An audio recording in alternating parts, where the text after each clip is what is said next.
Olá pessoal, sejam todos bem-vindos ao nosso Café Agro TMA Brasil. Hoje falaremos do tema Desafios e Perspectivas do Agronegócio no Brasil. Queria começar agradecendo a nossa mesa, que aqui está presente. Na moderação teremos o Dr. Washington Pimentel Júnior, sócio da Aires Caterino Pimentel Advogados. Na mesa debatedora, a doutora Fernanda Amaral, sócia do Freitas Leite Advogados. Aqui temos conosco também o excelentíssimo Dr. João de Oliveira Rodrigues Filho, juiz da primeira vara de falências e recuperações judiciais de São Paulo. O Dr. Renato Carvalho, sócio do Laplace Finanças. E o Dr. Ricardo Ticolati, sócio da Galápagos Capital. Também gostaria de agradecer aos nossos patrocinadores institucionais, o BTG Pactual, Deloitte, Galdino Corrêa Advogados e Mega Leilões. E agora, sem mais delongas, passo a palavra ao moderador, Dr. Washington. Bom dia, pessoal. Bom dia, Pedro. Bom dia a todos. Bom dia, Dr. João, Fernanda, Ticolá, Renato. Eu queria, primeiramente, agradecer ao TMA, na pessoa da Graziela Amaral, pelo convite, parabenizar pelo evento, parabenizar por sempre estar na dianteira de discussões de temas relevantes como esse. Para mim é um prazer estar aqui moderando. E o tema que a gente vai debater hoje é o agronegócio, né, os desafios do agronegócio, tentar enxergar um pouco como é que se comporta o agronegócio após as alterações recentes, tanto de mudança jurisprudencial como marco legal.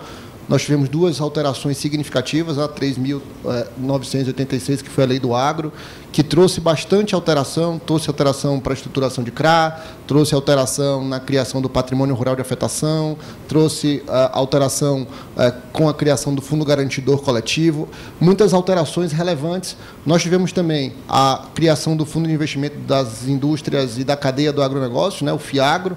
Então, o FIAGRO também trouxe instrumentos não só para financiamento, mas também para planejamento patrimonial, planejamento tributário e acesso ao mercado de capitais. E tudo isso alinhado também a uma mudança de paradigma. A jurisprudência deferiu e consolidou o entendimento nos últimos anos da possibilidade do produtor rural, pessoa física, pedir recuperação judicial. E, com isso, todo o mercado se readequou para essa realidade. Então, o ponto aqui é justamente fazer uma análise desses instrumentos, né, do que se espera, como se comporta hoje o agronegócio diante dessas nossas novas ferramentas, seja de investimento, seja de financiamento, seja de reestruturação, de alguma forma, reorganização da própria atividade. Né, essa interlocução com o mercado de capitais influencia bastante a mudança da estrutura de capital do agronegócio, né, onde se acessa crédito, onde se busca recurso. E temos também um paradigma que é a solução da crise.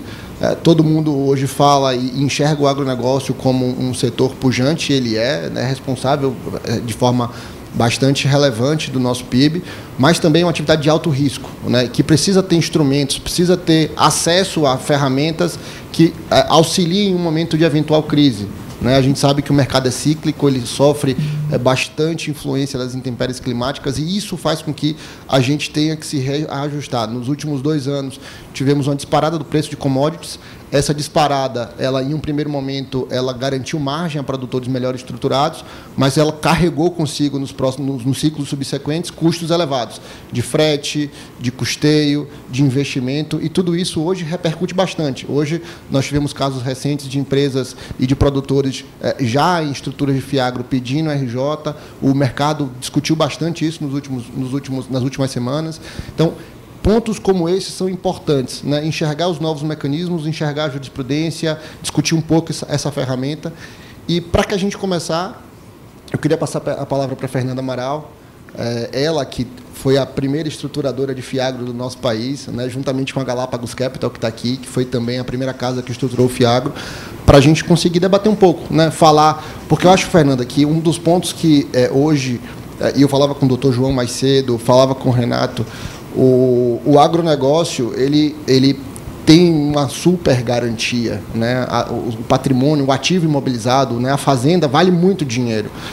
Mas há um equívoco na estruturação dessa garantia, porque você tem realmente um excesso de garantia, e esse excesso de garantia faz com que a operação ela fique saudável para, né, o credor, mas pelo lado tomador, num eventual crise, uma necessidade de reestruturar, ele acaba não tendo mecanismos, né? Então, a Lei do Agro, por exemplo, trouxe o patrimônio rural de afetação, mas que não pegou, né? Quando a gente vai para as estruturas de FIAGRO, a gente também tem um colateral na alienação fiduciária, nas estruturas de SEI, o leasing back, para poder tentar garantir mais segurança a quem está colocando dinheiro na operação. Então, acho que é importante a gente discutir sobre esse tema, falar um pouco sobre essa realidade, até para que a gente já tente antecipar alguns cenários relevantes para os próximos ciclos.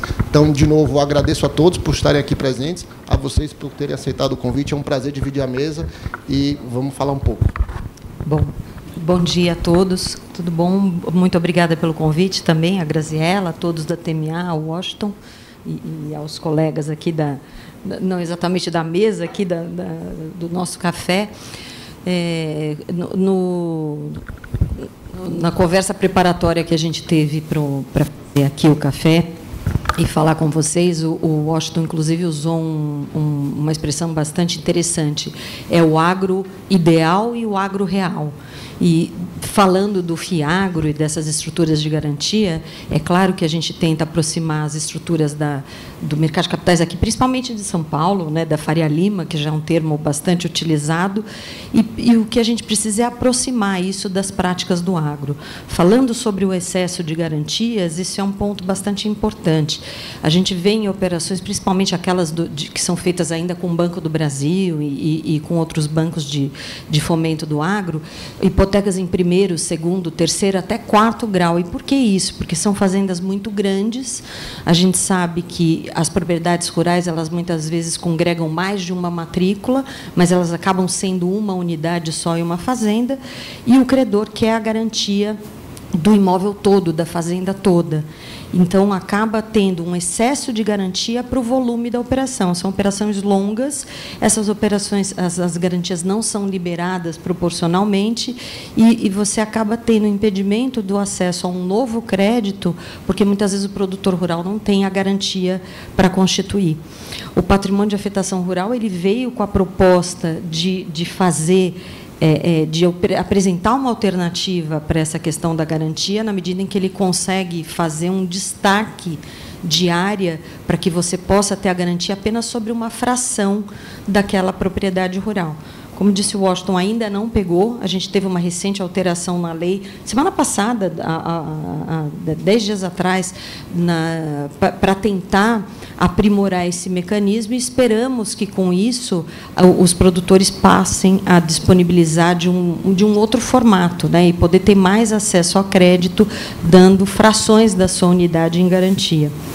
Falando um pouquinho do FIAGRO, acho que, para quem não é muito familiarizado ainda com esse veículo, e depois, até, se o Washington me permitir, passo para o Ticolar na sequência, né?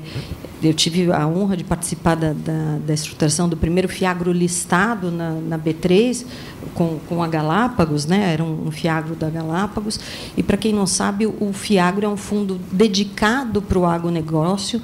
Hoje ele está ainda regulamentado provisoriamente pela CVM, mas, quando ele passar a ser regulamentado de maneira efetiva, abarcando todos os ativos, vai ser o grande fundo do agronegócio. Hoje, como nós temos o FIAGRO, que foi uma alternativa introduzida na Lei 8668 de 93, que é a Lei do Fundo de Investimento Imobiliário, que teve um grande sucesso aqui no país, acho que todos conhecem, né? Já se tornou do gosto popular. Pequenos investidores de poupança estão migrando para o fundo imobiliário, e agora a tendência e a expectativa dos estruturadores é que essa migração ocorra também para o FIAGRO, principalmente porque é um ativo incentivado, né?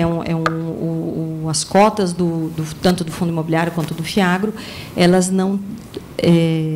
têm uma incidência, uma não incidência de imposto de renda para os rendimentos produzidos para as pessoas físicas, o que acaba incentivando esse produto. E a ideia é que os produtores também possam acessar no caso aqui, indiretamente o Fiagro, na medida em que eles podem ter suas operações financiadas e esses ativos que financiam as operações dos produtores rurais são comprados pelos Fiagros. Então, a gente tem duas mãos, né? Tanto a mão da ponta investidora do Fiagro, quanto do pequeno investidor que vai comprar as cotas do Fiagro. Então, todas essas modalidades de garantia, essas estruturas novas do patrimônio rural de afetação vão ser muito úteis para incrementar esse mercado e facilitar novas operações. Acho que... eu acho que é isso. Eu acho que um ponto importante é entender a cabeça de quem está alocando dinheiro. Como é que ele olha essa operação hoje, né? Como é que, porque, do ponto de vista legal, a gente acaba entendendo que é possível direcionar a angústia do tomador, né? do credor, mas o mais importante é como é que a gente avalia, porque o agronegócio, de novo, existe o ideal e existe o real. O real é que não tem due diligence perfeita. O real é que não tem um fluxo de caixa projetado para você garantir que o lastro daquela operação é um lastro 100% confiável. E aí você tem que mensurar, você tem que... o Ticolá já foi comigo, botou a botina, foi lá olhar. Posso só fazer uma intervenção? Pode. Tem, por acaso, alguma coisa ideal que seja igual ao real? Não tem, né? Não tem. Tá bom. Então, a gente sempre tenta aproximar, então tá bom. É isso. Mas, filosófica a discussão até, né?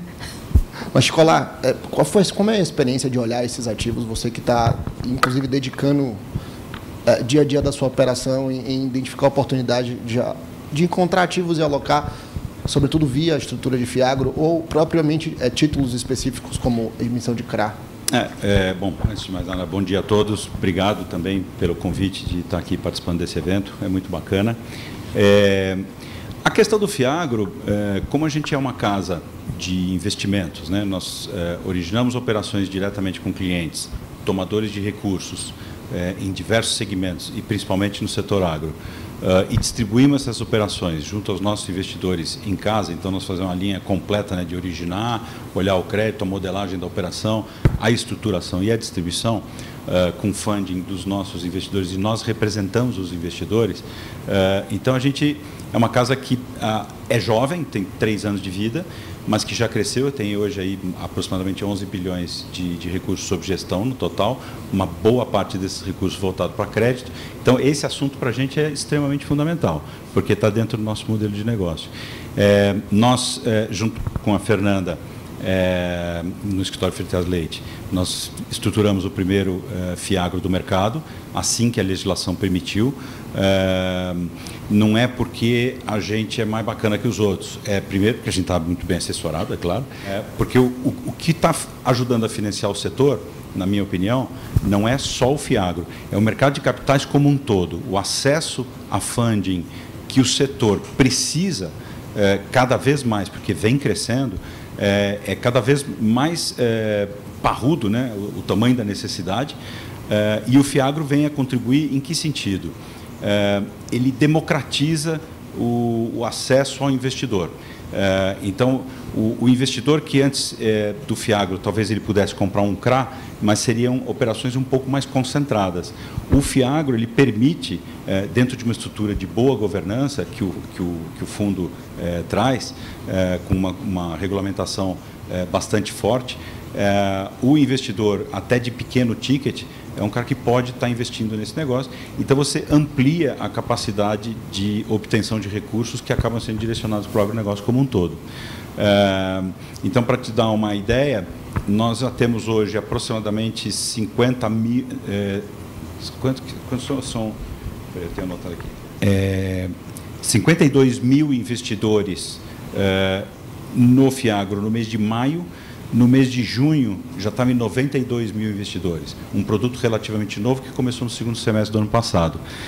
O volume de captação já é 4 bi e 800, com dados de final de junho. Para dar uma ideia do que é isso no tamanho do mercado. O ano passado, o volume de CRA emitido foram 25 bilhões. E de Fiagro, 1 bi 200, porque foi um negócio mais para o último trimestre do ano, aproximadamente. Em 2022, já foram 16 bilhões de CRA e 3 bilhões de Fiagro. Então, você vê, percentualmente, o FIAGRO está cada vez tomando mais relevância, e isso vai acontecer na medida que quanto mais investidor for entrando.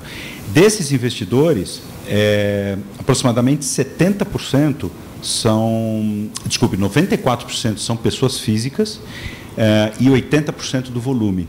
Então, a gente vê o quanto você traz de mais gente dentro desse sistema, provocando aí a possibilidade de funding. E eu acho que, eu concordo com a observação que foi feita aqui, de que, assim como o fundo imobiliário, o FIAGRO ele vai atingir volumes gigantescos, exatamente porque ele é um produto que provoca boa governança, ele provoca acesso ao investidor, ele tem a questão do incentivo fiscal, até para poder equiparar e ter uma igualdade de competitividade no produto e tudo mais. Então, acho que essa é a visão que a gente tem do FIAGRO. Ele é um produto que ele vem acelerar. Como a Fernanda comentou, é uma regulamentação provisória, mas já bastante efetiva, e tem uma regulamentação nova vindo aí que a gente acredita que vai ter uma boa evolução no sentido de resolver os problemas. A questão do mundo ideal e do mundo real, eu vejo da seguinte forma: o Brasil, eu tenho o número para dar exato aqui, o Brasil tem o PIB do agronegócio é aproximadamente 2 trilhões e meio de reais. Fala-se que mais ou menos 60% desse volume é o custeio agrícola, ou seja, mais ou menos 1,5 trilhão de reais. A carteira de custeio de todos os bancos hoje soma 265 bilhões de reais, ou seja, nós não estamos falando nem de 20% do volume de necessidade do agricultor para o custeio é bancado com crédito rural oficial. Portanto, você tem que ter diversas alternativas de funding para poder financiar toda essa cultura.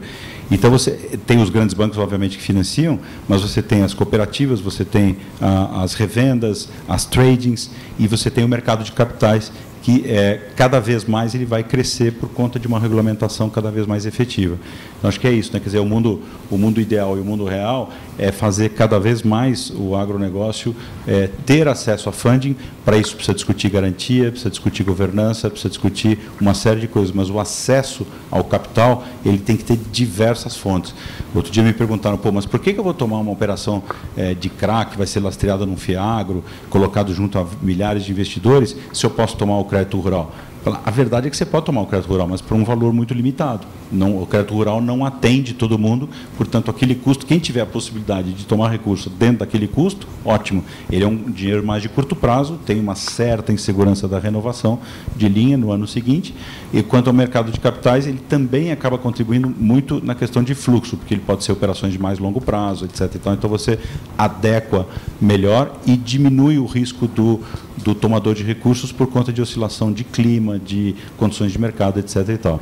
Então, assim, a questão do FIAGRO e a questão do mercado de capitais como um todo provoca uma evolução muito grande.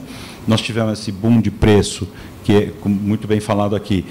O boom de preço ele veio na frente, mas o boom de custo vem atrás, né? Então, o pessoal até brinca que é uma montanha-russa, né? Porque quando o carro do preço está subindo, o carro do custo está vindo atrás. Mas quando o preço cai, o custo ainda está subindo, né? Então, a gestão disso junto ao produtor é uma gestão bastante complexa, e a questão do mercado de capitais vem a contribuir com isso também, no sentido de arrumar fluxo, arrumar tudo. Só que o volume de recursos, né, o volume nominal de recursos é altamente crescente, porque se você tem um preço da soja, por exemplo, que veio de 80 para 180, o custo veio atrás, com câmbio e tudo mais, você acaba tendo que ter uma necessidade financeira, obviamente, muito maior. Ela é muito crescente à medida que todos os custos se elevam, por mais que a margem seja mantida, mas a demanda de recursos é muito maior. Então, o mercado de capitais vem a contribuir muito com isso, e eu vejo que CVM e Banco Central estão super atentas a isso, cada vez mais melhorando a regulamentação para poder provocar uma desintermediação bancária e depender menos de bancos e mais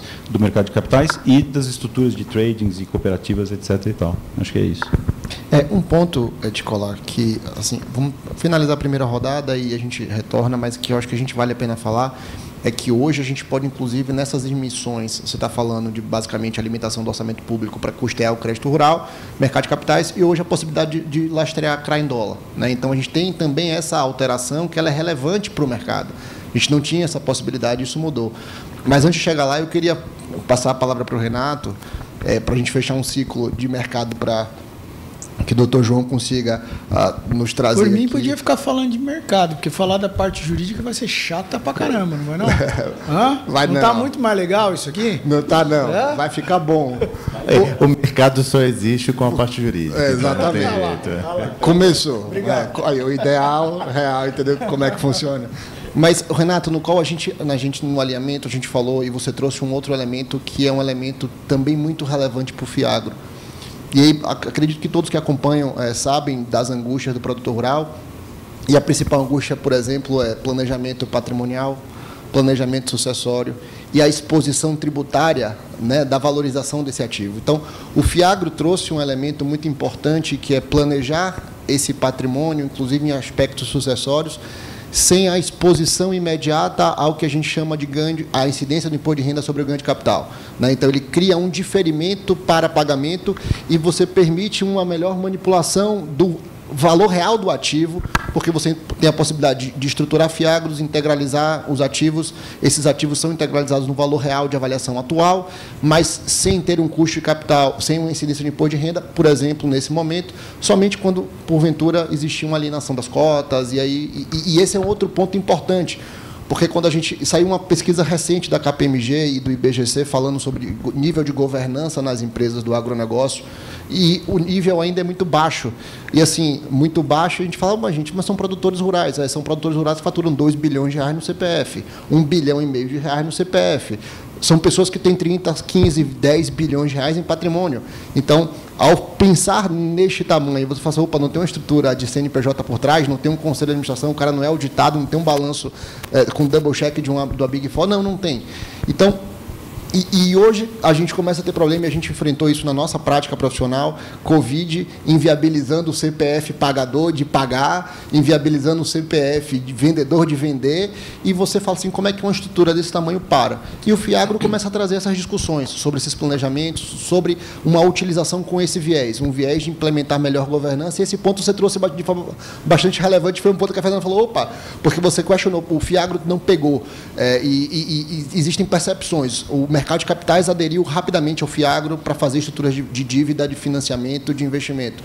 Mas esse outro mecanismo, ele de fato ainda não surgiu. E por vários detalhes, a gente teria que ter mais de 50 cotistas, você tem um parâmetro do CARF em fiscalizações para não ter simulação. Então, isso acaba afugentando ou criando uma outra rotina que a gente precisa, de alguma forma, aculturar o produtor rural para que ele consiga enxergar esse veículo como um veículo, de fato, de planejamento.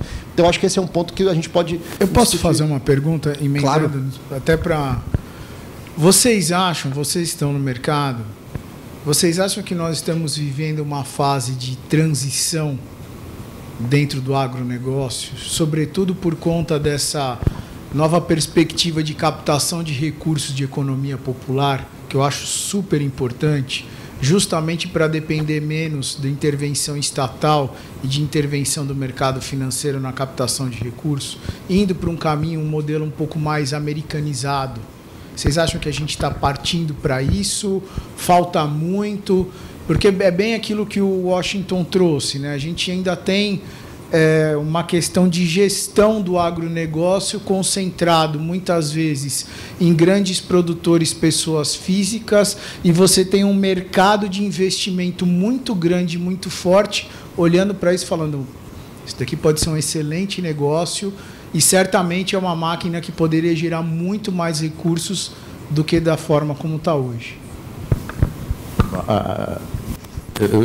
Deixa eu falar, eu respondo esse ponto. Antes de tudo, prazer estar aqui, obrigado pelo convite, prazer estar nessa grupo tão especial.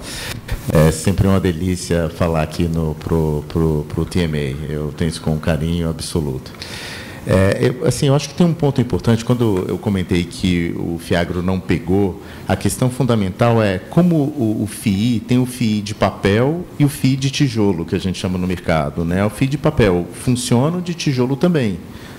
O que o FIAGRO andou bem foi o FIAGRO de papel, que é o que ele acabou de descrever.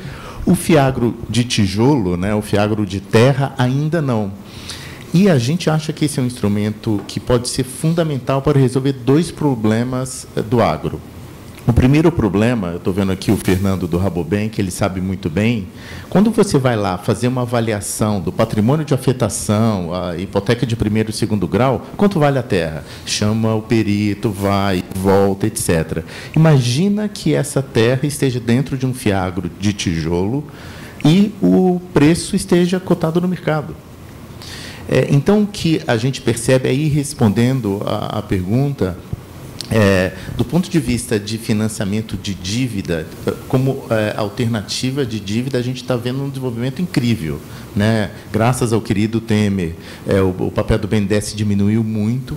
Então, a XP teve vários eventos no mercado financeiro brasileiro que fizeram com que a pessoa física estivesse muito mais próxima do financiamento em geral, mas também do agro, né?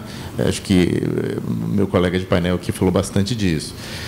Mas ainda existe uma piscina imensa de valor no mundo agro que não é acessada, que é mal compreendida, que é o valor da fazenda. É difícil na hora de dar garantia, é difícil repartir. Eu não preciso de patrimônio de afetação. Imagina se amanhã eu tenho um fiagro da minha fazenda e eu chego para o Rabobank, eu quero tantos milhões emprestados, ele fala, olha, eu quero 140% de garantia. Falou, está aqui, ó, a cota, o preço médio do fiagro da minha fazenda é de tanto, está aqui 140% em alienação fiduciária de cotas do meu fiagro.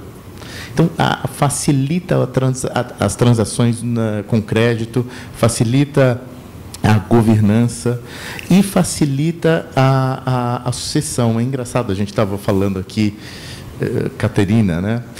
Ela de uma família gaúcha que foi para a Bahia abrir Luiz Eduardo Magalhães. E isso, você vai no Mato Grosso, é igual, gente, é outro dia. A geração dos nossos pais e avós que desenvolveram essa nova fronteira agrícola. Então, vai ter um problema de sucessão imenso na esquina. E o fiagro é um negócio muito legal também, porque amanhã eu e a Fernanda aqui somos filhos de um fazendeiro, 50%, 50%, eu quero continuar, a Fernanda quer viver em Miami. Ela vai lá, vende as cotas em mercado e sai. Então, eu acho que a gente ainda vai ver uma evolução muito grande no fiagro de tijolo no mercado, porque ele resolve várias dores. Agora, qual o problema? O problema é que o fazendeiro ainda quer ser dono da terra, né? Quer ser dono lá do registro de imóveis. Cadê o RGI, a matrícula, né? Então, eu acho que esse é um tema ainda a ser superado. Eu falo isso só para dar um pouco de background aqui. A Laplace é uma gestora também e assessora financeira em caso de restauração, M&A e tudo. Mas a gente tem investimento em uma empresa que chama Terra Santa. E a Terra Santa é uma empresa aberta, soja, algodão e milho. E a gente plantava e tudo. No ano passado, a gente vendeu a operação agrícola para a SLC e ficou só com terra. Então, a gente tem uma saída muito boa, que é uma empresa aberta, tem governança, etc. E, mesmo assim, a gente vê dificuldade na hora de formalizar uma garantia, na hora de fazer uma captação. Seria muito mais fácil se fosse um fundo de investimento imobiliário, agrícola, fiagro. Então, assim, esse é o meu sonho. Eu tenho certeza que isso vai acontecer, é uma questão de tempo, e isso vai resolver algumas dores importantes do setor. Obrigado, Renato. E a gente conversando, conversando e trazendo essa reflexão, obviamente que a gente reforça a pujança do agronegócio, mas a gente, de alguma forma, coloca a luz na complexidade que é a operação do agronegócio, né?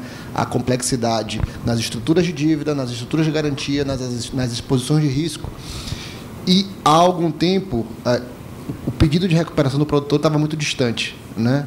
Nos últimos anos, a gente teve a consolidação do entendimento da STJ, nós tivemos a alteração da 11.101 pela 14.112, reforçando esse entendimento da STJ.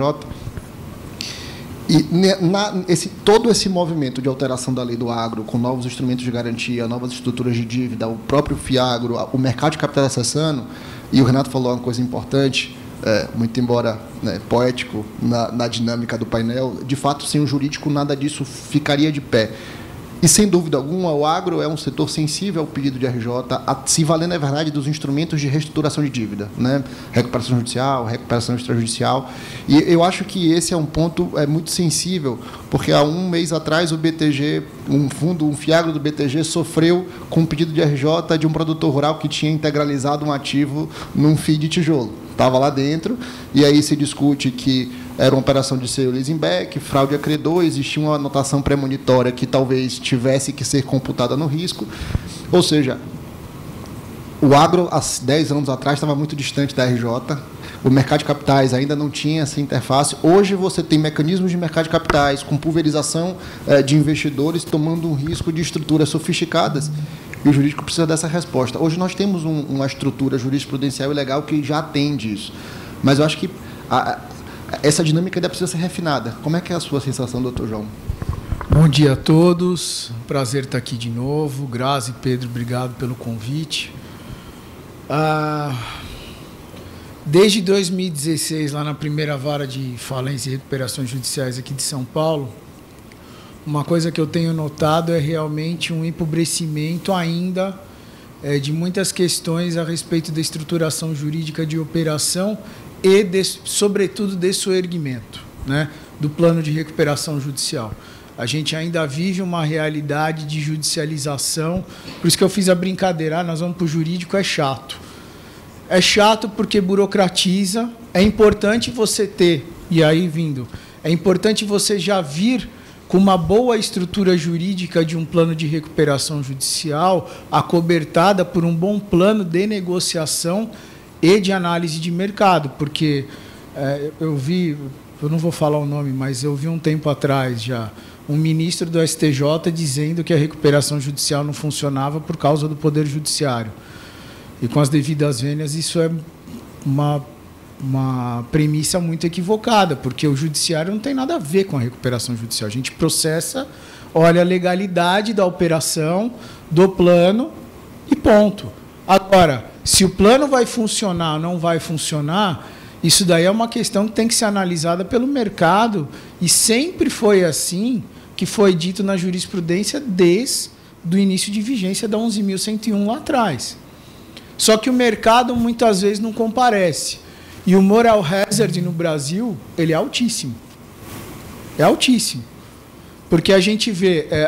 vamos colocar uma situação mais ou menos atual aqui, que é o que eu espero que a gente não tenha no futuro, que a gente tenha uma profissionalização melhor da questão do agronegócio. Diz que é profissionalizado, mas eu ainda acho que tem muito para caminhar. Eu tenho realmente a esperança de que a gente tenha no Brasil uma maior inserção de recursos da economia popular em todos os setores da economia, sobretudo no agronegócio. E o agronegócio ele tem uma coisa que é muito interessante, assim como o mercado imobiliário, ele é perene. O Brasil sempre vai ser um país, ainda que possa ter uma industrialização melhor, o Brasil sempre vai ser um país de commodity. Esse, aliás, até no doutorado, professora, o Celso Fiorillo, que é advogado ambientalista, ele fala assim, é um absurdo que o Brasil não tenha um aparato militar apropriado para proteger as commodities riquíssimas que nós temos. Abastecemos parte do mundo com o agronegócio. Então, isso é muito importante. Então, isso vai tornar o negócio perene, que vai proporcionar, trazendo uma melhor estruturação jurídica, um custo moral mais baixo, de parte a parte, tanto de investidor, de mercado financeiro, como do próprio produtor rural, sobretudo com essa profissionalização, estabelecendo cota de propriedade, garantia, lastro da garantia, o ideal, real, nunca vai ter, mas quanto mais próximo, melhor, mais seguro vai ser o investimento, mais capilaridade vocês vão ter para captar o recurso no mercado. Ou estou falando besteira? Pode me corrigir se eu estiver falando besteira, eu não fico magoado.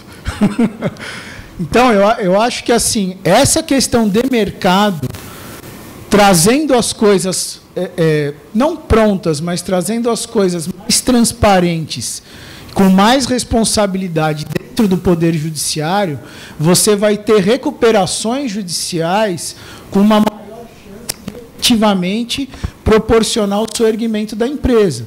E vejam, um plano de recuperação judicial é algo construído num determinado momento com uma visão prospectiva de futuro. Vamos pensar num plano de recuperação judicial do agro. Jamais alguém vai poder prever alterações climáticas no curso do cumprimento do plano. E se esse plano não vai precisar de um aditivo posteriormente. Mas isso é vicissitude do mercado. E tem uma hora que a gente tem que dar uma nota de corte. Porque senão a discussão ela fica interminável. Então tem que vir uma boa estrutura, um plano bem estruturado do ponto de vista negocial e de mercado, uma boa preparação jurídica. E aí, certamente, a gente vai ter um pouco mais de segurança no Instituto da Recuperação Judicial.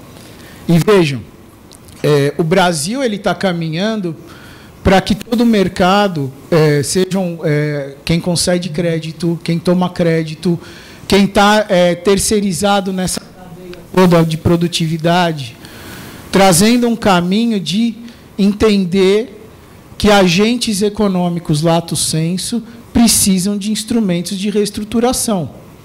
Então, produtor rural hoje, acesso à recuperação judicial do ponto de vista legislativo e agora com uma jurisprudência consolidada pelo STJ com o julgamento do tema 1145, que falou que o produtor rural pode pedir a recuperação judicial desde que ele comprove que exerce atividade empresarial por 2 anos e esteja registrado no momento do pedido. E essa discussão do registro, olha quanto tempo a gente perdeu. E vamos pensar um pouquinho, quando a gente começa a estudar o direito de insolvência. Quem pode pedir a recuperação judicial? Empresário regularmente registrado na junta comercial. Ok. Eu posso pedir a falência do empresário irregular? Posso. Então, se eu posso pedir a falência, que é o Instituto de Direito Empresarial do empresário irregular, é claro que você não precisa provar o exercício da empresa mediante o registro por 2 anos. Você precisa provar o quê? A profissionalidade, a habitualidade, o controle da operação. Sempre foi assim. Eu não sei por que a gente no Brasil fica perdendo tanto tempo com discussão jurídica. Por isso que eu falei que a parte jurídica era chata. Que a gente fica se perdendo em nomes, a gente fica se perdendo. Né? Eu estava conversando com o Washington antes de nós entrarmos aqui. Você fica se perdendo com o nome jurídico, quando, na verdade, você tem que entender a essência do negócio. O CPF que está pedindo a RJ, foi lá, tomou crédito e depois quer pedir RJ e não era empresário. Mas aí é culpa de quem concedeu o crédito.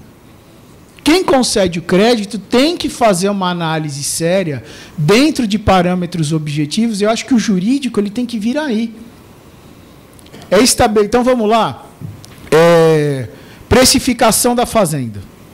Vai perito, não sei o quê.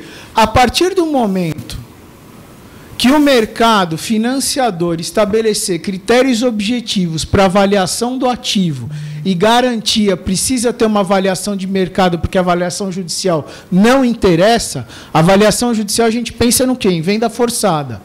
Se o ativo é bom, é vendido. Se o ativo não é bom, não adianta. Então, o jurídico não é mágico a ponto de pegar e valorar alguma coisa. Nesse ponto, a gente tem que se valer do mercado.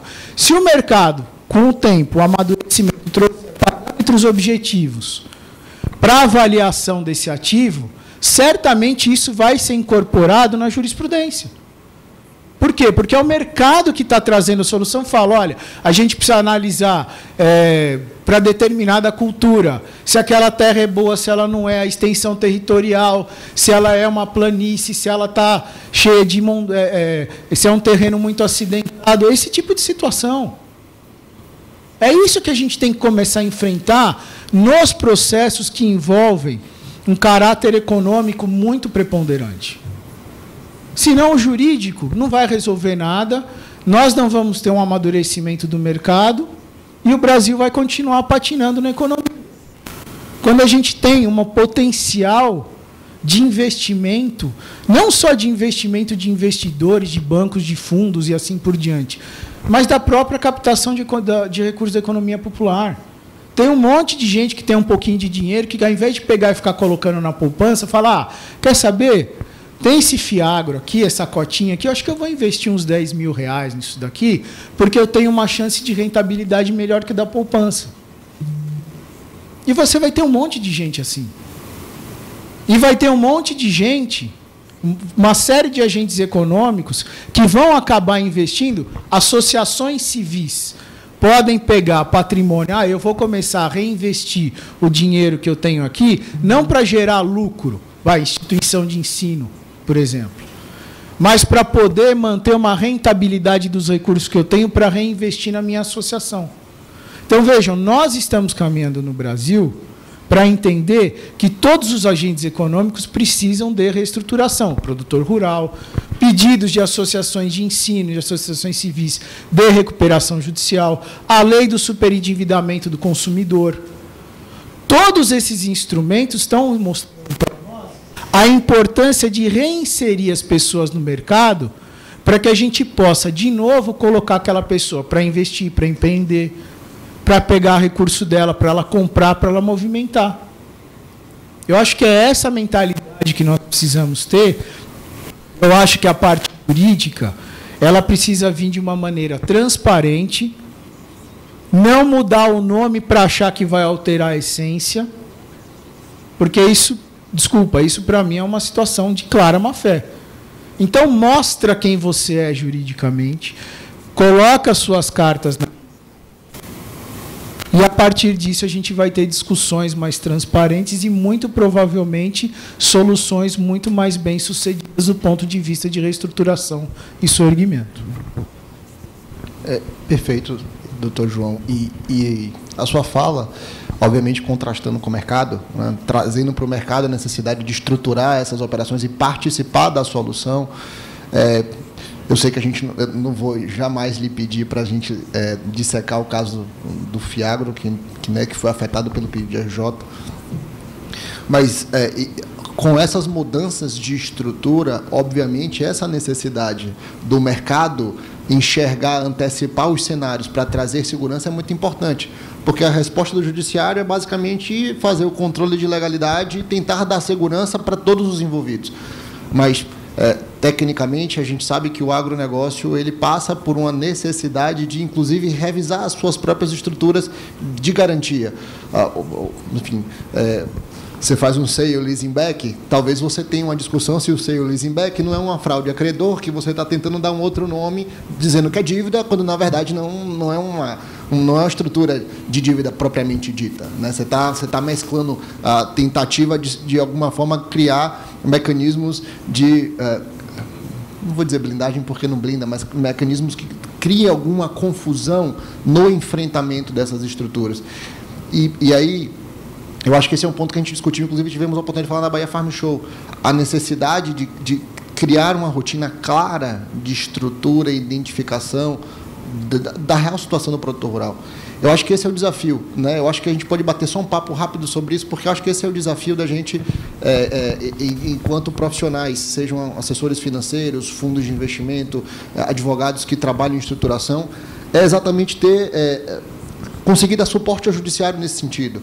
A gente acaba criando mecanismos de proteção e mecanismos para poder mudar a nomenclatura da estrutura para poder, de alguma forma, se proteger, mas, na verdade, a gente só complica, porque o grau de insegurança acaba sendo gerado. Ou seja, você utiliza a jurisprudência para precificar o risco, para poder melhorar as estruturas. Se você muda o nome, a jurisprudência vai ter que enfrentar, vai gerar uma outra premissa, e aí isso cria um ciclo vicioso de equívocos de estrutura que a gente acaba não conseguindo por fim. E aí eu acho que essa discussão do pedido de recuperação do produtor que estava com o seu ativo no Fiagro, essas discussões sobre fraude de execução, fraude de acreedores, eu acho que esse é um ponto que o mercado de capitais também começa a ter essa curva de aprendizado em conjunto. Porque parece muito fácil botar a operação de pé, parece muito fácil porque o agro ele tem excesso de ativo para poder colocar na operação, mas o excesso de ativo não impede, eventualmente, uma discussão como o que aconteceu. E aí, eu acho que esse é o ponto, é a virada de chave. O agro chega e, de novo, você tem uma estrutura ideal, mas o modelo real precisa estar, de alguma forma, alinhado. E esse é um ponto que eu queria que você, de repente, trouxesse, que a gente discutiu isso. A gente falou um pouco sobre esse tema e a necessidade de que nós tenhamos esse cuidado no olhar das estruturações.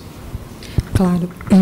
Eu acho que é importante a gente falar, jurídico, isso, como o doutor falou, mas o direito comercial ele acompanha o mercado, né? Então, você tem que dar o tratamento e regular as estruturas de acordo com o mercado. Aproveitando, antes de responder, de entrar exatamente nessa questão do sale-leaseback do BTG, eu acho que vale responder a pergunta que o doutor João fez há pouco, antes, né?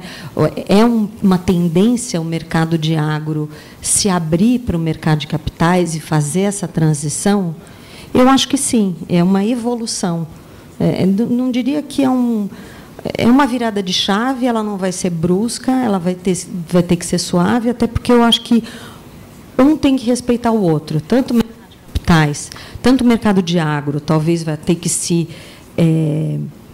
não vamos dizer se curvar, mas se adaptar a essas estruturas de governança, de garantias, de transparência nas negociações, quanto o mercado de capitais vai ter que olhar as peculiaridades do mercado de agro. Esse caso do BTG, por exemplo, a gente soube que era um produtor rural que já estava, evidentemente, em dificuldades financeiras.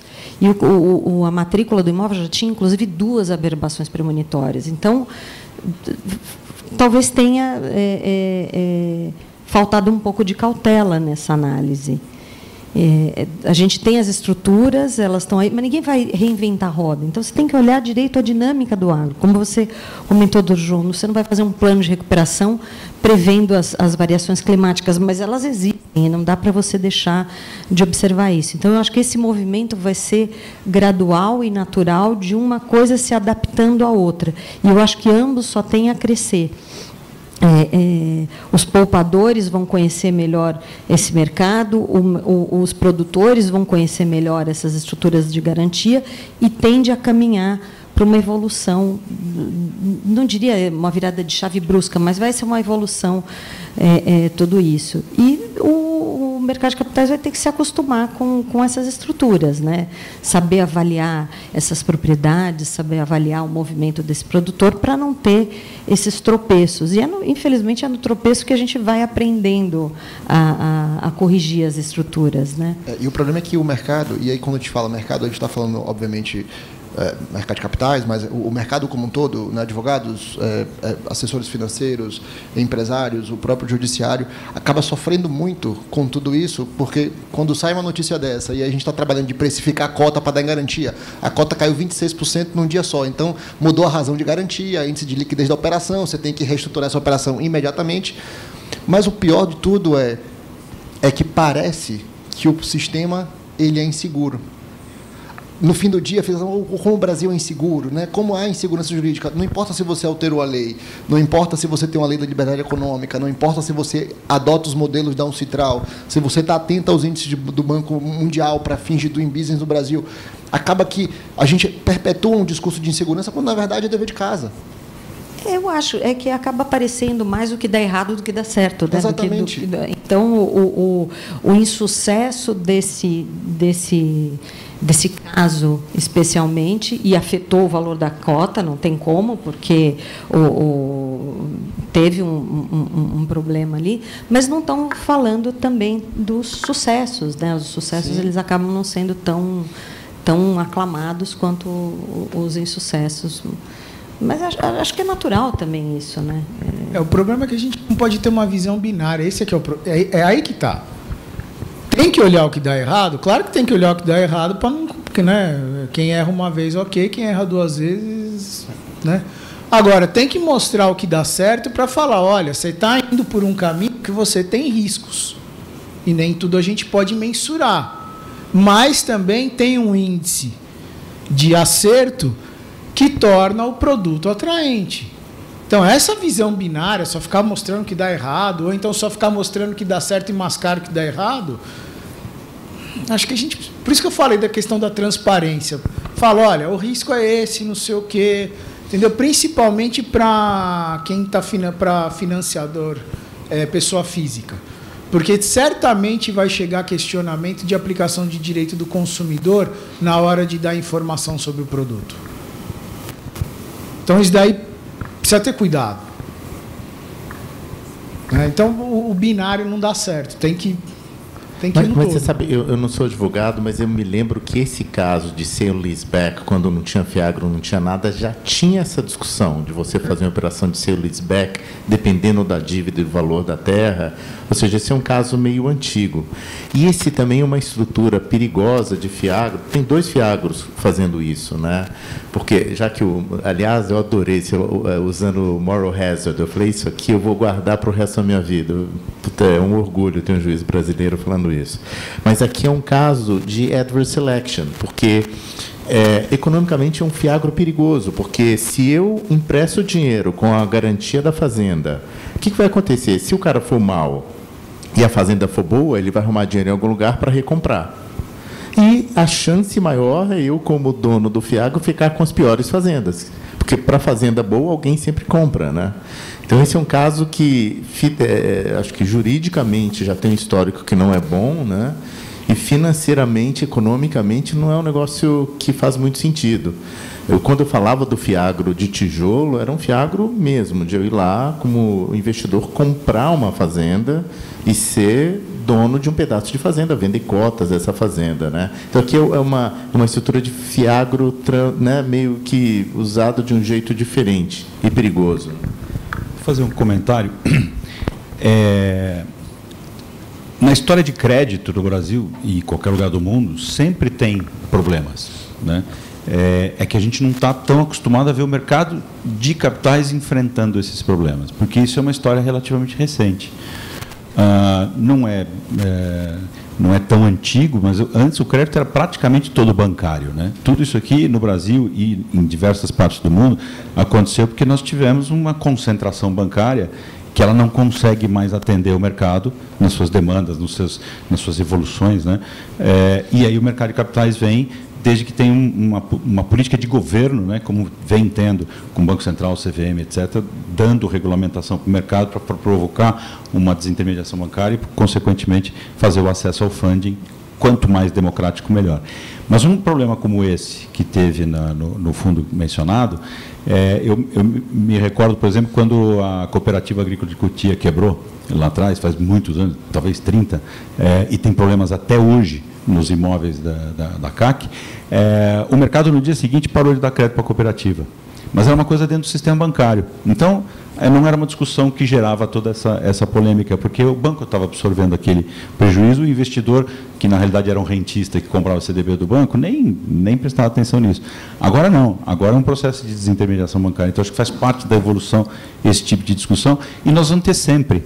Porque problema de crédito nós vamos ter sempre. O que a gente precisa sempre conhecer, como mercado de capitais, como, vamos dizer, como estruturadores de crédito nas suas mais variadas formas, é conhecer a regra do jogo, para saber calcular o risco e poder dar crédito. Eu acho que é sempre esse negócio. Daí o lado judiciário ele é super importante, permanentemente, para acompanhar essa evolução do mercado, né? E isso aqui é muito bacana, que eu acho que é o que está acontecendo. Essa questão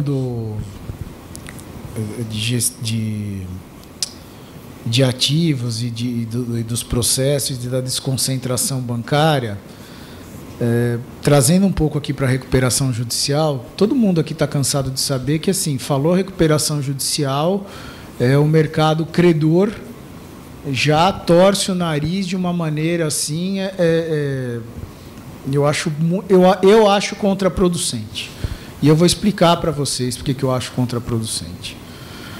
O doutor Daniel Carney, ele sempre conta a historinha lá do Teoria dos Jogos e da questão do rio, que tem os peixinhos, e se você pegar e falir, você vai pegar aqueles peixinhos e depois os peixinhos não vão procriar, e aí você não consegue ter a perenidade na atividade e no pagamento, mesmo que esse pagamento ele diminua, não seja naquele fluxo projetado por quem concedeu o crédito. Por isso que muitas vezes você partir para um caminho de liquidação da atividade não é o melhor. É claro que forçar a barra numa recuperação judicial tem muitos efeitos deletérios no mercado. Não é isso que eu estou propondo. Mas eu acho que a gente tem uma falha muito grande dentro do direito de insolvência, sobretudo da recuperação judicial, ainda, que é a falta da proatividade em sentar à mesa e negociar. A situação já está posta, a recuperação judicial já existe, a crise já existe, E aí precisa sentar à mesa para negociar, justamente porque vai ser o melhor caminho, inclusive para analisar e falar, cara, desculpa, sua atividade não tem a menor condição, para nós é melhor que vender os seus ativos, realocá-los e tentar buscar um melhor valor para a gente poder receber uma parte desse crédito. Agora, não sentar e negociar é o pior caminho, e assim, ninguém ainda mostrou para mim por que o não negociar é melhor. É muito difícil, não sei, Armando, não sei se você já viu, não sei se alguém aqui já viu, o credor chegar e falar assim, para mim é melhor a quebra, porque economicamente eu tenho uma garantia assim, eu tenho isso, tenho aquilo outro. Simplesmente não quero negociar, não quero saber de recuperação judicial, odeio recuperação judicial, estou de mal. E aí? E eu preciso de subsídio para decidir. O racional econômico de uma quebra, o racional econômico de torcer o nariz para uma recuperação judicial de uma maneira irrestrita, ainda não é mostrado para a gente em processo de recuperação judicial. Esse é um fato. E está na hora da gente mudar um pouco essa cultura, justamente porque o Brasil está caminhando para entender que processos de reestruturação de agentes econômicos, que estão sempre sujeitos a vicissitudes, todo mundo está, isso é da vida, precisa ter, de repente, ali algum suporte de reestruturação. Às vezes a atividade é boa e a crise é pontual. Conceito básico que a gente aprende quando vai estudar recuperação judicial. Crise econômica, financeira, superável momentânea. Então, teve lá, né, você deu o exemplo da montanha-russa. Ah, então o preço baixou por uma circunstância internacional, por exemplo. Acabou a guerra. Acabou a guerra, então agora não precisam mais tanto das nossas commodities. E aí? Ah, aquele produtor rural que de repente estava um pouco mais alavancado, está enfrentando uma dificuldade, mas muitas vezes o negócio dele é bom. Vai fazer o quê? Vai liquidar? Ou é melhor reestruturar? É isso que o mercado precisa resolver melhor. Isso não é uma coisa para ser discutida, gente, para mim, opinião minha, tá? Isso não é coisa para ser discutida nem em AGC. Isso é uma coisa para já vir pronta para a AGC. Boas recuperações judiciais, a recuperação, o ajuizamento da recuperação judicial é parte da estratégia já desenvolvida entre devedor e seus credores. Não é um pedido desesperado de recuperação judicial que vem no atropelo. Aí o credor ele fica, né, não pode falar porque está gravando, mas fica pé da vida. Né? Ah, ajuizou a recuperação judicial e tal. Então, a discussão de mercado, desculpa eu insistir nesse ponto, mas é porque o judiciário ele lida com consequência. É uma questão que já está posta, você tem todo um passado por trás que está vindo, muitas vezes que não está nos autos. E aí a gente tem que pegar e dar uma decisão que nem sempre vai ser a melhor. Por quê? Porque é aquilo que a gente tem no momento. Por isso que essa questão que eu bato tanto na tecla da negociação, sabe, de uma proatividade, sentar à mesa, mesmo que a situação não seja mais favorável. Precisa disso. Agora, é claro, ninguém é obrigado a aceitar a proposta de ninguém, né? E aí, só uma última coisa, a gente entende um pouco esse negócio do planejamento sucessório, quem assiste Yellowstone, né? Você acha mesmo que o John Dutton vai dar lá aquele latifúndio dele em Montana lá para investidor? Mas não vai de jeito nenhum, né? E aí realmente eu concordo contigo, Fernanda, vai ser um processo paulatino de gerações, talvez, que tem uma visão nova a respeito do direito de propriedade, porque a propriedade ela tem que ser protegida também, né? E por isso que a gente tem que ter o equilíbrio na discussão mesmo, sabe? Não é chegar todo esse mercado e já falar, não, agora nós vamos pegar a tua terra, porque é muito mais interessante para todo mundo, dividir aqui em cotas e para você tá bom. Não. Muitas vezes você tem um aspecto humano, histórico, familiar envolvido naquilo, e não dá para a gente passar por cima disso, né? Não dá para a gente desprezar esse fator humano que existe nisso. Eu concordo plenamente com você.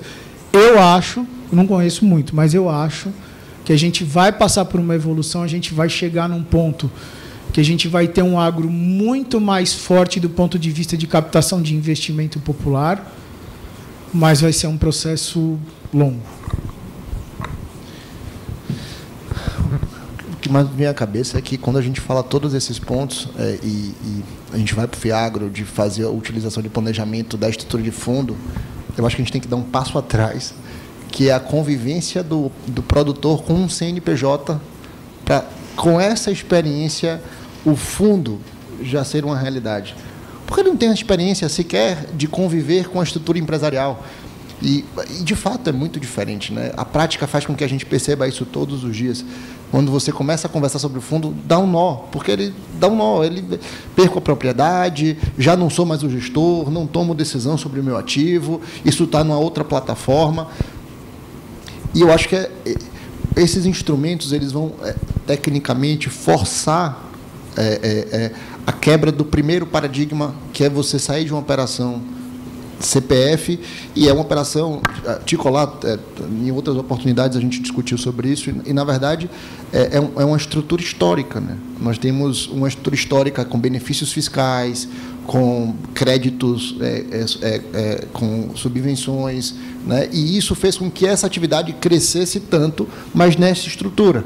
Então, hoje, você muda de novo o paradigma tributário, de financiamento, de acesso a capital, e isso reivindica uma melhor organização, né? Então, você teve, por exemplo, agora a alteração da lei para que o produtor rural tenha o livro caixa eletrônico, né, a partir de 4.800.000.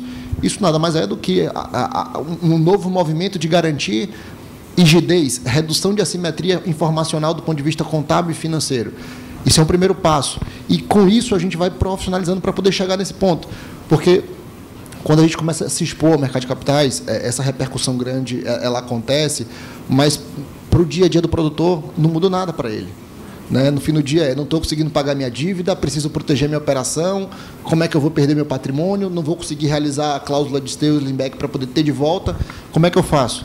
E com novos instrumentos como esse, a gente começa a perceber que ele começa a refletir que profissionalizar é um critério importante para perpetuar. Se ele não profissionalizar, ele não vai acontecer. Hoje a gente fala sobre sucessão, sobre se eu vou dar isso para alguém ou não, se eu vou deixar um fundo tomar, mas hoje conceitos básicos como sucessor e herdeiro não são discutidos. Porque, assim, é tranquilo você ter uma sucessão profissional na sua empresa. Uma fazenda é uma empresa. E o seu herdeiro fica em Miami lá, recebendo dividendo lá 3 vezes por ano. E está tudo ok. Mas colocar o cara que não tem time na operação, isso cria um problema. Então, hoje, conceitos como esse começam a ser aprimorados. Alguém falou que o Rabobank estava aqui. O Rabobank tem feito isso já há algum tempo, né? Coloca na estrutura de crédito o aculturamento das famílias, né? Começa a trabalhar esses conceitos de sucessão, de governança, para que isso aconteça. E eu acho que essa interação com o mercado de capitais faz essa volta. Porque, de novo, a gente está falando da poupança popular vindo para o mercado de capitais para acessar o agronegócio. Tem um outro detalhe. A gente começa a expor o agronegócio ao mercado internacional na emissão de títulos dolarizados, com garantias nesses títulos, que antigamente nós tínhamos até restrições em razão de garantias em operações com estrangeiro, tendo ali a posição de credor. E esse é um ponto importante, porque o mercado também está olhando para a gente, está cedendo para poder fazer isso acontecer. E essas discussões, o que aconteceu, por exemplo, nessa operação do FIAGRO, gera insegurança também lá fora para esse título se consolidar. O tomador lá fora, ele olha, beleza, mas e aí, como é que eu vou fazer? Como é que eu vou comprar esse papel? Você já está com essa... Como é que você enxerga essa experiência de colar? Não, eu acho que até voltando um ponto atrás que você falou do CRA em dólar, né? É uma regulamentação nova e que passou a dar acesso, inclusive, para o investidor brasileiro a investir num papel dolarizado, sem imposto e bem garantido, né? Quer dizer, então, isso não deixa de ser um evento bastante importante e que também ajuda a trazer recursos de fora. Quanto mais governança, quanto mais segurança jurídica, mais dinheiro vem para o negócio. Isso é inexorável. E é o que está acontecendo. De novo, é uma evolução. Acho que a gente ainda tem uma série de discussões aí pela frente. Na questão da governança, eu acho que uma coisa que vale a pena mencionar, por que o produtor fatura na pessoa física? E impede de ter um balanço, e impede de ter uma boa auditoria, e assim vai gerando uma série de impactos na questão da governança. É a questão tributária. Eu acho que deveria ser, a gente deveria ter um esforço, né, de melhoria na questão tributária para o produtor, para justamente auxiliá-lo a ter uma governança melhor. Eu acho que isso que é importante. Agora, o acesso ao mercado de capitais, o acesso a funding internacional, ele já acontece, não diretamente para o produtor, mas ele já acontece via trading, ele já acontece via cooperativa, ele já acontece via diversos agentes econômicos, e o que o mercado de capitais está provocando é justamente um início desse processo de aumento de volume de transação direta para o produtor. Eu vejo dessa forma.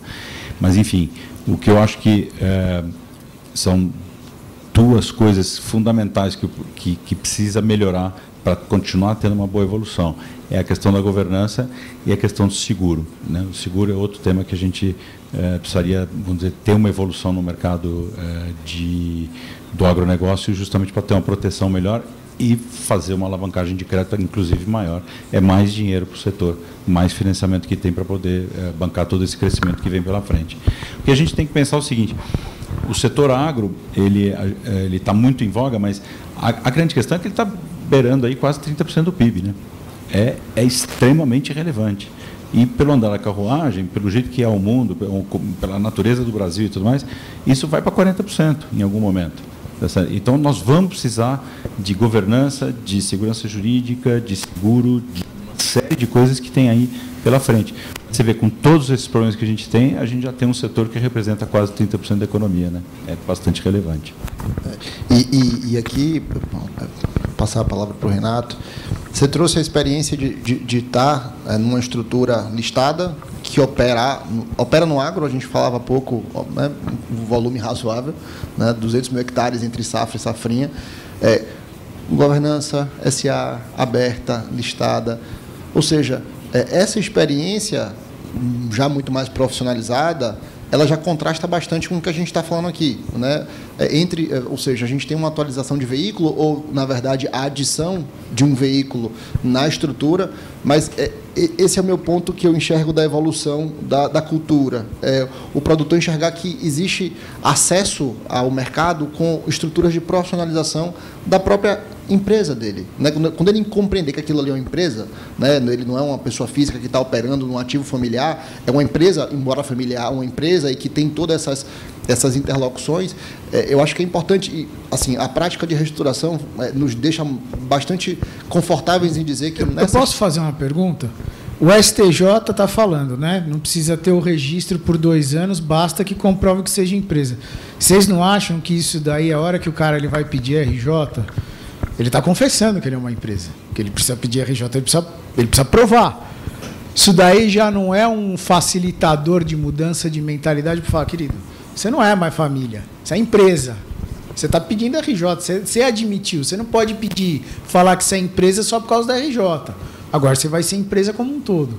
Na verdade, doutor João, e aí, dando a nossa experiência de estar na mesa hoje com um pouco mais de 300 mil hectares em assessoria e reestruturando dívida, na verdade, o mercado criou um incentivo muito distorcido para o produtor rural. Porque, de fato, trava ele como um produtor rural, pessoa física, numa estrutura de administração de patrimônio familiar. E não garantia a ele a compreensão da complexidade da atividade. Quando ele pede RJ, o mercado fala, opa, você não é empresário. E, na verdade, ele não se enxergava como tal. Hoje, com essas novas estruturas, ele começa a perceber a necessidade, mas ele não sabe manusear os instrumentos. Para você ter ideia, e um caso prático, um cara que fatura 100 milhões de reais, ele não tem controle de entrada e saída, né? Ele não tem controle de entrada e saída, a estrutura dele de acompanhamento de fluxo de caixa é basicamente extrato bancário. Quando você olha o imposto de renda dele, inclusive tem lá, em razão do regime de caixa, ele empurra a despesa para tentar zerar o imposto de renda, porque ele apura por 2 regimes, o lucro real, que é 27,5 sobre o resultado, ou ele aplica uma base presumida de 20, então ele corre para não pagar, ainda que os 20% seja, pasme, uma carga tributária de 5,5. A carga tributária efetiva é de 5,5. Ele nem 5,5 consegue pagar, porque alguém vende para ele que ele não precisa pagar, porque ele, na pessoa física, consegue zerar. Então, acho que o mercado ainda se aprimora a exigir essas contrapartidas de organização, porque senão ele não vai entender que ele precisa pagar imposto, ele precisa dar resultado financeira e contábil, porque não faz sentido você ter uma operação como essa, e ele precisa ter mecanismos de organização muito melhor.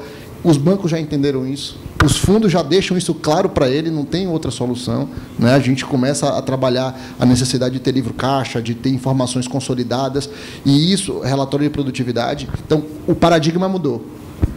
Pós-consolidação do entendimento do STJ, o credor ele começa a dar crédito diferente. E aí o produtor rural ele começa a se enxergar, mas ele não se enxergava, não. Há 2, 3 anos atrás, e é porque a gente está falando, assim, pegar um MAGE, um Chefe, se você pegar os grandes, eles não, já estão anos-luz. Mas um produtor rural de 1.000 hectares no Rio Grande do Sul, no Mato Grosso, na região do Mato Piba, a gente está falando de alguém com 100 milhões de patrimônio, que fatura 15, 18 milhões de reais por ano, que tem 40% de resultado, e pessoas que mal sabem escrever. Então, essa é a realidade. Se você pegar o IMEA, a realidade do agronegócio brasileiro são esses pequenos produtores, né? E que não são pequenos. São produtores que têm um volume financeiro razoável e que eles, de fato, compõem a nossa fotografia do agronegócio. Então, esse cara, de fato, não tem esse aculturamento. Mas é porque a minha pergunta é o seguinte, sempre vem alguém vender o oásis no deserto, e, no caso, o oásis é a recuperação judicial. E aí chega nessa situação que você está falando, fala, não, fala lá que você é empresário, a gente dá um jeito aqui, que é o que acontece. Só que aí o cara ele já está admitindo que ele é empresa. Ainda que ele tenha dado um jeito e ainda que os números não sejam transparentes. Mas sim, aí é um caminho irreversível.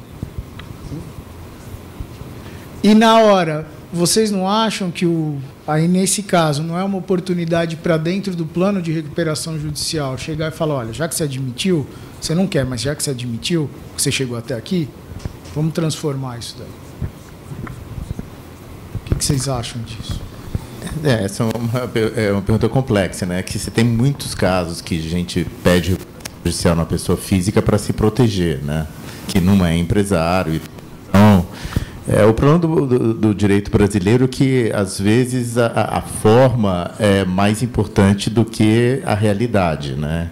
Então, a gente já viu os dois casos, pessoas que são e que, por acaso, não tinha registrado na época certa, etc., mas que são de fato, e a gente já viu gente querendo se proteger, né? Então, essas coisas acontecem.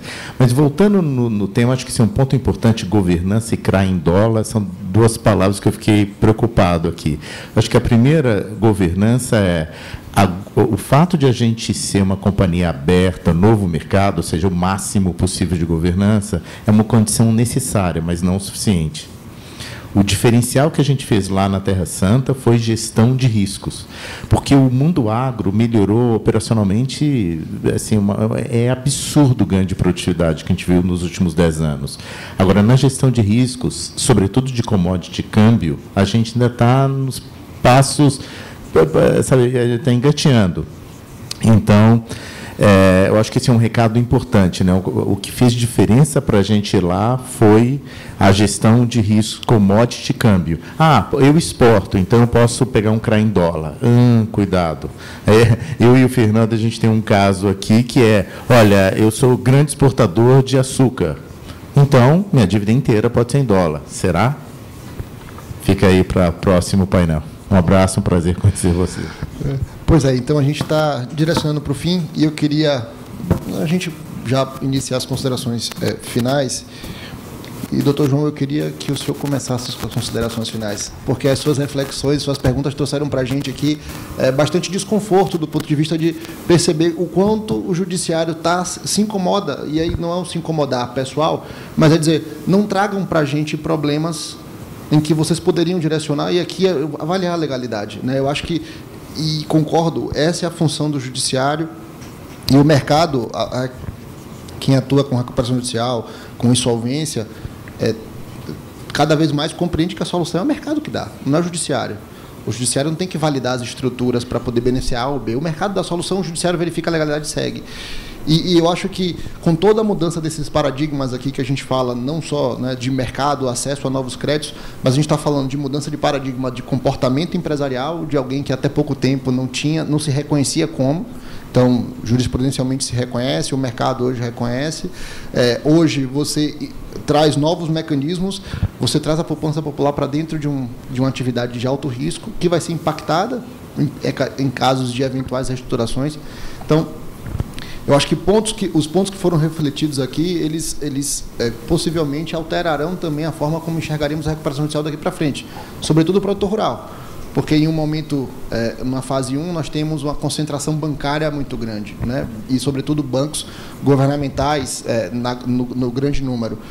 E aí, na evolução, começamos a perceber já fundos de investimento, bancos mais qualificados, mas a mudança da estrutura de garantia. Já não era hipoteca de primeiro, segundo, terceiro, quarto grau, já era alienação fiduciária, que você começa a discutir questão de essencialidade de bem, se pode ou não escrutinar aquela garantia, se dá ou não para consolidar. Então, a gente começa a perceber essa evolução. Então, será que passaremos por uma nova... Revisitaremos conceitos? Revisitaremos conceitos com certeza. Eu acho que... vou dar um exemplo para você que não está nem no agro. A questão de bens essenciais de atividade, recebíveis, a questão de posse, porque a gente só tem o paradigma lá do ministro Belize, que ainda está associando posse àquela questão de corpos, quando a gente está trabalhando cada vez mais com o mundo virtualizado. Então, a posse certamente vai ter uma releitura no futuro. A gente tem metaverso, quer dizer, daqui a pouco nós teremos 2 mundos para administrar. Eu já não dou conta de administrar o meu aqui. Tem um segundo, não sei. Certamente a gente vai ter a revisitar conceitos. Eu acho que essa interlocução do sistema de justiça, vamos colocar assim, para vocês que trabalham na iniciativa privada é um pouco mais fácil. Para nós, principalmente lá no Judiciário, é muito importante ter uma interlocução com vocês, para a gente poder ter uma compreensão melhor, muitas vezes, de um racional econômico, do porquê determinada operação foi construída dessa forma. Acho que é importante isso. Eu, João, sempre que vejo algum modelo novo, alguma coisa, eu até fico animado e depois a gente vai ver se essa estrutura ela realmente está condizente com o que a gente tem hoje em dia de arcabouço normativo, ainda que é uma interpretação um pouco mais extensiva, mas que se a gente tem condições de ter, vamos lá, não posso dizer uma governança, mas se a gente tem uma legalidade que permita uma governança. Alguma coisa nesse sentido, para configurar, para conceder segurança à operação, né? Mas eu sou muito aberto a isso, nem sempre as pessoas são, e por isso que uma interlocução com o mercado é muito importante para pessoas que operam com processos cujo caráter econômico é preponderante. Eu aprendo demais quando eu venho aqui, quando eu escuto vocês, é sempre uma grande oportunidade. Então, já estou caminhando aqui também para o agradecimento, Washington, TMA, por deixar participar aqui, e espero poder verificar aí essa evolução benéfica do agro, dar uma pujança maior de negócios que visem a melhora da economia do nosso país, mais emprego, né, e todos os benefícios sociais que vocês estão cansados de saber, mas que são reais. Muito obrigado. Obrigado, doutor João.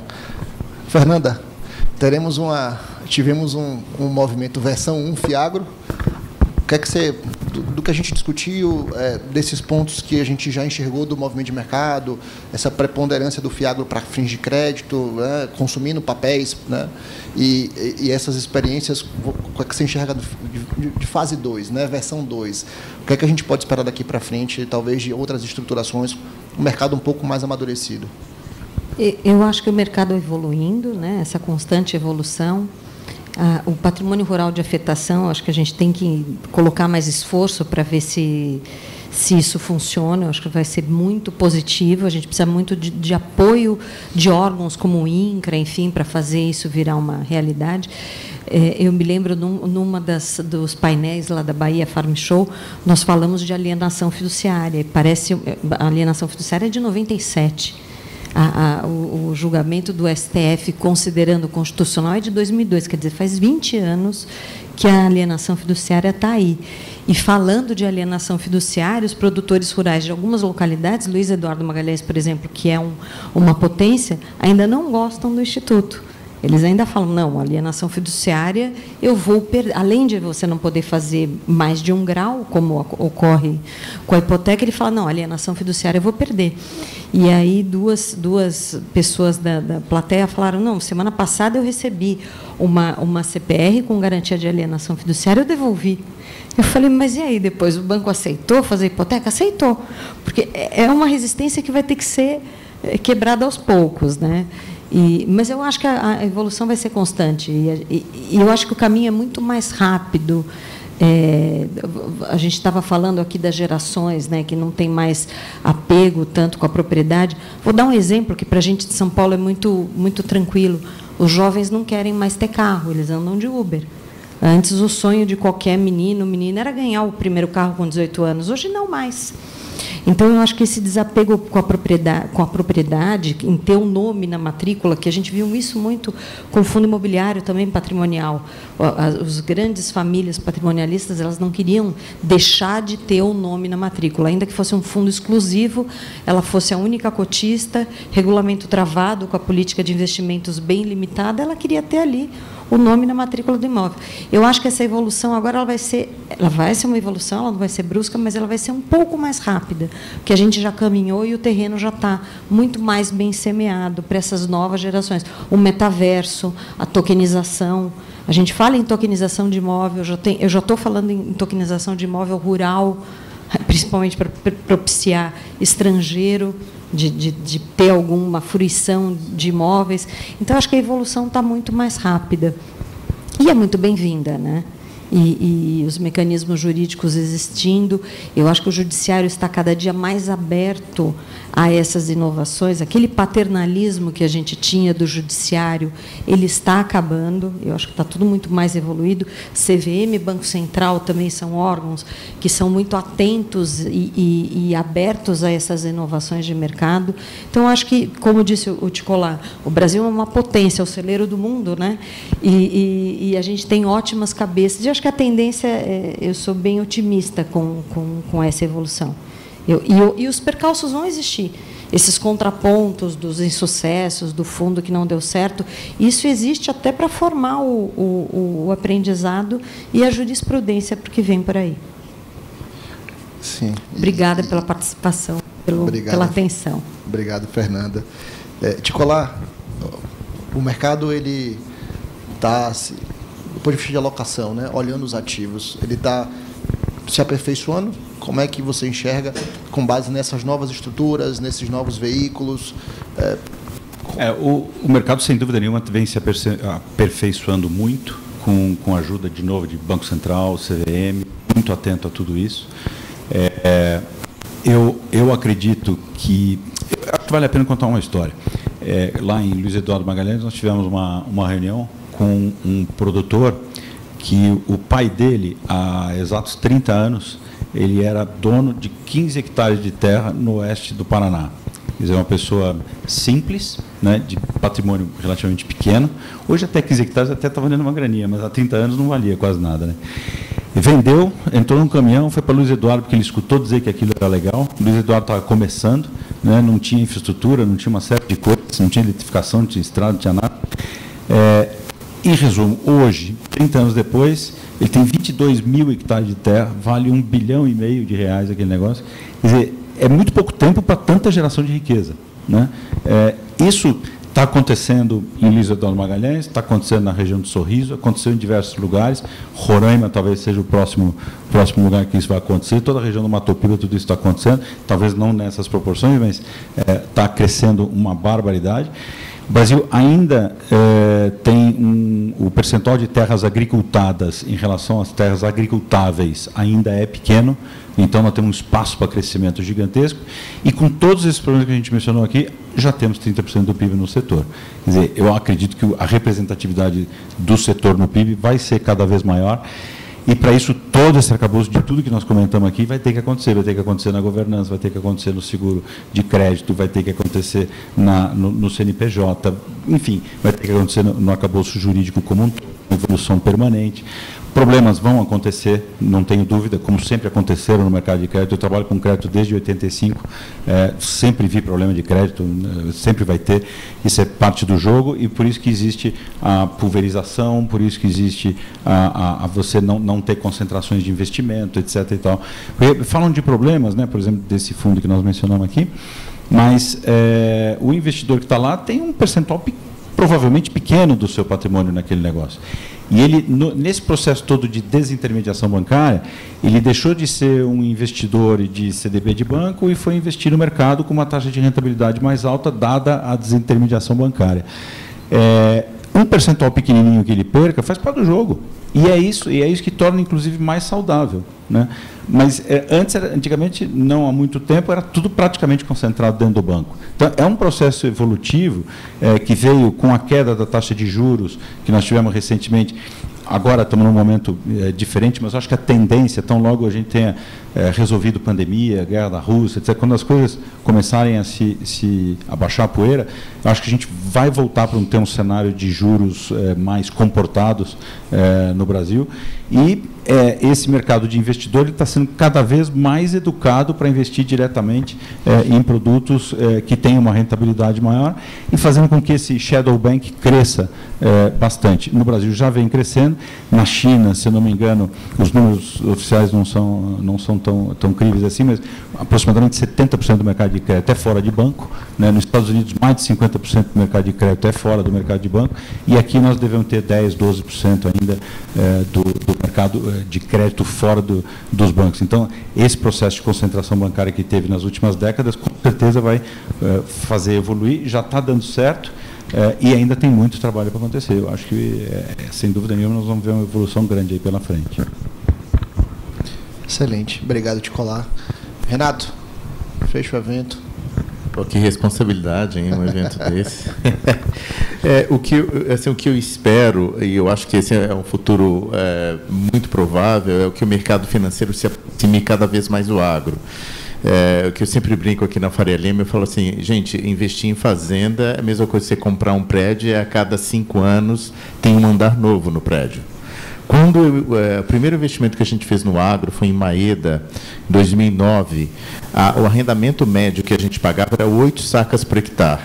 Hoje é 18, 20 sacas por hectare. Então, você tem uma apreciação violenta da terra, mas também do arrendamento. A gente arrenda hoje para a SLC e o arrendamento é nesses níveis mais altos que eu comentei. Então, na prática, é como se você tivesse 1, 2, 3 andares a mais no seu prédio do ponto de vista de aluguel. Então, isso, eu tenho certeza que, num futuro muito próximo, vai ter gente investindo em fiagro de fazendas, dando liquidez a famílias, viabilizando sucessão, fomentando uma governança mais adequada, e também o lado do crédito, que vai ser, e já é muito mais avançado do que isso que eu estou falando. Super prazer estar aqui com vocês, foi ótimo. Um abraço, até a próxima. Obrigado, Renato. Doutor João, Fernanda, Ticolar, Renato, muito obrigado a vocês. Agradeço a TMA, a Grazela, aos nossos patrocinadores institucionais, muito obrigado a todos. Desejo a todos um excelente dia. Até a próxima.